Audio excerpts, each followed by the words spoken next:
ऐका ना, आज भोगी आहे तर शाकंभरी पौर्णिमाही आहे. तर त्यानिमित्तानेच आज सकाळच्या रुटीनला सुरुवात झालेली आहे. सगळ्यात आधी घर क्लीन करून घेणार आहे मी आणि तुम्हाला जर माझा हा ब्लॉग पूर्ण बघायचा असेल, तर नक्कीच माझ्या चॅनलवर व्हिजिट करा आणि चॅनलला सबस्क्राईब जरूर करा. आणि प्लीज प्लीज जास्तीत जास्त शेअर करा.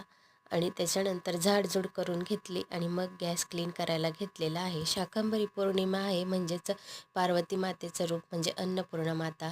आणि सगळ्या देवींना आपण भाजीचा जो भाजीपाला भेटतो थंडीच्या दिवसात इतका छान हिरवागार, तो देवीला सुद्धा प्रिय असतो. म्हणून शाकंभरी पौर्णिमा देवीला त्याचा नैवेद्य वगैरे दाखवायचा असतो. आणि त्यातल्या त्यात पौर्णिमा आहे, तर डेली पौर्णिमेला माझं रुटीन कसं असतं हेच सगळं मी याच्यात शेअर केलेलं आहे. तर हे सगळं बघण्यासाठी तुम्ही चॅनलवर व्हिजिट करा. छानपैकी अन्नपूर्णा मातेची पूजा करून घेते. ग्लास अगदी क्लीन करून घ्यायचा आहे आपली सकाळची कामं झाली की.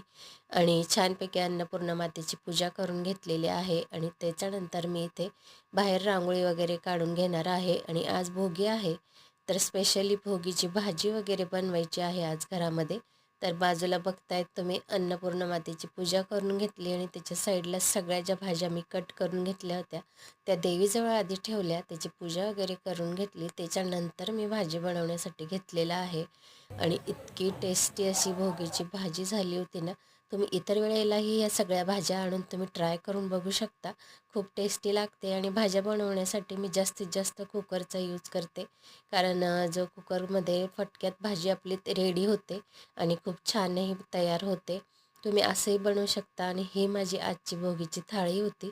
छानपैकी खिचडीही बनवली मीने, मेथीची भाजी, भाकरी. तर व्हिजिट नक्की करा हे सगळं रुटीन बघण्यासाठी.